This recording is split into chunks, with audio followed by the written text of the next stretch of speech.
Hello good morning everyone. So ಇದು ತುಂಬ ದಿನದ ಹಳೆದ ಬ್ಲಾಗ್ ಆಗಿರುತ್ತೆ. So welcome back to Shruti R J blogs. ಸಿಯೋನನ್ನ ಅವ್ರ ಪಪ್ಪ ಸ್ಕೂಲಿಂದ ಕರ್ಕೊಂಡ್ಬಂದರು. ಸೊ ಫ್ರೆಂಡ್ಸ್ ನೋಡಿ, ಸೋಫಾ ಕವರೆಲ್ಲ ಸ್ವಲ್ಪ ಚೇಂಜ್ ಮಾಡಿದೆ, ಹಾಗೆ ವಾಶಿಗೆ ಹಾಕಿದ್ದೀನಿ. ಅದೊಂದು ಸ್ಯಾರಿ ಇದೆ, ನೆನ್ನೆ ವಾಶ್ ಮಾಡಬೇಕು. ಹಾಗೆ ಬೆಡ್ ಕವರೆಲ್ಲ ಚೇಂಜ್ ಮಾಡಿ ವಾಶಿಗೆ ಹಾಕಿದೆ. ನಿಧಾನಕ್ಕೆ ಎದ್ವಿ ನಾನು ಸಿಯೋನ.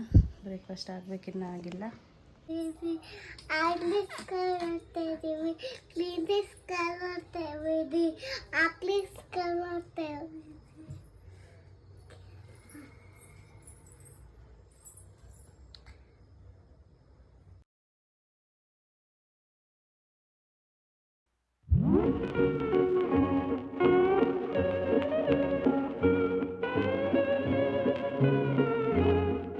ನೋಡಿ, ಕಡಲೆ ಬೀಜ ಎಲ್ಲ ಹುರ್ಕೊಂಡಿದ್ದೀನಿ. ಇದು ಚಟ್ನಿ ಪುಡಿಗೆ ಸ್ವಲ್ಪ ಜೀರಿಗೆ, ಬೆಳ್ಳುಳ್ಳಿ, ಕರಿಬೇವಿನ ಸೊಪ್ಪು, 2 ಬ್ಯಾಡಗೆ ಮೆಣಸಿನ್ಕಾಯಿ, 4 ಖಾರದ ಮೆಣಸಿನ್ಕಾಯಿ. ಖಾರ ನೀವು ಎಷ್ಟು ತಿಂತೀರ ಅಷ್ಟು ಮಾಡ್ಕೊಳ್ಳಿ.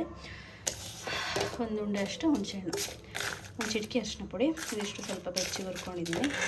ಕಡಲೆ ಬೀಜ ನಾಡಿಲ್ಲಿ ಹಾಕ್ಕೊಂಡು ಇದನ್ನು ಹಾಕ್ಕೊಂಡು ಸ್ವಲ್ಪ ಆಫ್ ಮಾಡೋದು, ಆನ್ ಮಾಡೋದು, ಸ್ವಲ್ಪ ಉಪ್ಪು ಹಾಕ್ಕೊಂಡು ಪೌಡ್ರ್ ಮಾಡ್ಕೊಳ್ಳಿ. ಅಕ್ಕಿ ಹಿಟ್ಟನ್ನ ಹಾಕ್ತಾಯಿದ್ದೀನಿ ಕಡುಬಿಗೆ. ಚಂದ ನಾದಿ ಒಂದು ಸ್ವಲ್ಪ ಬೇಯಕ್ಕೆ ಬಿಡೋಣ ಸಣ್ಣ ಉರಿಲಿ. ಸಾಕು, ಒಂದು ಸ್ವಲ್ಪ ಮಾಡ್ಕೊತೀನಿ, ತಿನ್ನಲ್ಲ ನಮ್ಮ ಮನೆಯವರು ಜಾಸ್ತಿ. ನೋಡೋಣ, 2 ಮಾಡ್ಕೊಳ್ಳೋದು. ಸೊ ಇದು ರುಬ್ಬಿದ್ದೆ, ಒಂಚೂರು ಬಾಣಲಿಗೆ ಹುರ್ಕೊಂಡಿದ್ದೀನಿ. ಬೆಲ್ಲ ಇರಲಿಲ್ಲ, ಸೊ ಶುಗರು ಹಾಕಿದ್ದೀನಿ. ಏನು ಮಾಡೋದು, ಶುಗರ್ ಜಾಸ್ತಿ ಆಗಬೇಕು, ಸ್ವೀಟಿಗೆ ಮಾಡಲ್ಲ. ಬಟ್ ಈಗ ಅರ್ಜೆಂಟಿಗೆ ಮಾಡ್ತಾಯಿದ್ದೀನಿ.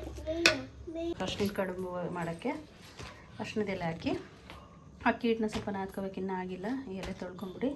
ಸೊ ಅದಕ್ಕೆ ಸ್ವಲ್ಪ 1 5 ಸ್ಪೂನ್ ಬೆಲ್ಲ ಇರಲಿ ನನ್ನ ಹತ್ರ. ಬೆಲ್ಲ ಹಾಕಿ ಮಾಡಿ ಚೆನ್ನಾಗಿರೋದು, ಬಟ್ ಏನು ಮಾಡೋದು, ಎಲ್ಲ ಹಾಳಾಗುತ್ತೆ, ತಿನ್ಬೇಕು ಅನಿಸ್ತದೆ. ಸೊ ಅದರಿಂದ ಒಂದು 5 ಸ್ಪೂನ್ ಶುಗರು, ಕಾಯಿ, ಒಂಚೂರು ಏಲಕ್ಕಿ ಪುಡಿ, ಇದಿಷ್ಟು ಹಾಕ್ಕೊಂಡು ಸುಮ್ಮನೆ ತರಿ ರುಬ್ಕೊಂಡು ಅದನ್ನು ಬೆಚ್ಚಗೆ ಒಂಚೂರು ಹುರ್ಕೊಬೇಕು. ಹುರ್ಕೊಂಬಿಟ್ಟು ಅಕ್ಕಿ ಹಿಟ್ಟನ್ನು ತಟ್ಟಿಬಿಟ್ಟು ಎಲೆ ಮೇಲೆ ಈ ಸ್ಟಫಿಂಗ್ನ ಹಾಕಿ ಮರ್ಚ್ಬಿಟ್ಟು ಇಡ್ಲಿ ತಪ್ಪಲಲ್ಲಿ ಆ ಬೆಲ್ಲ ಬೇಯಿಸ್ಬೇಕು ಅಷ್ಟೇ.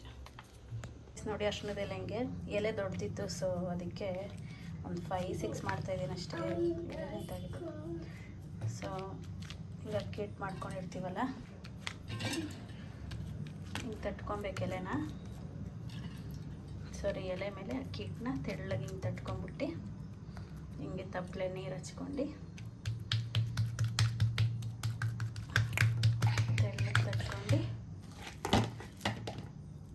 ಸ್ಟಫಿಂಗ್ನ ಹಿಂಗೆ ಹಾಕ್ಕೊಬೇಕು.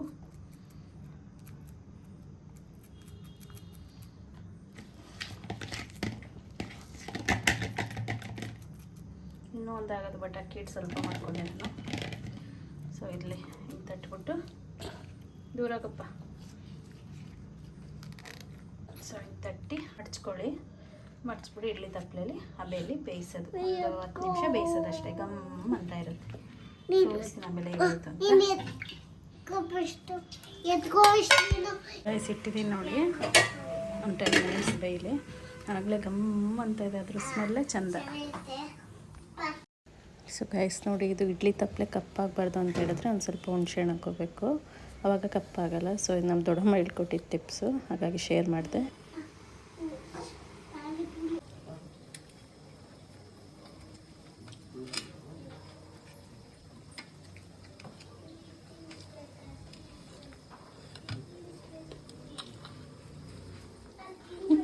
ಕರ್ಜಿಕಾಯಿ ಥರ ಆಗಿದೆ ಶೇಪ್.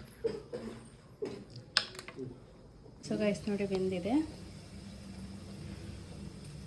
ಈ ಥರ ಆಗಿದೆ, ಗಮ್ ಅಂತ ಇದೆ.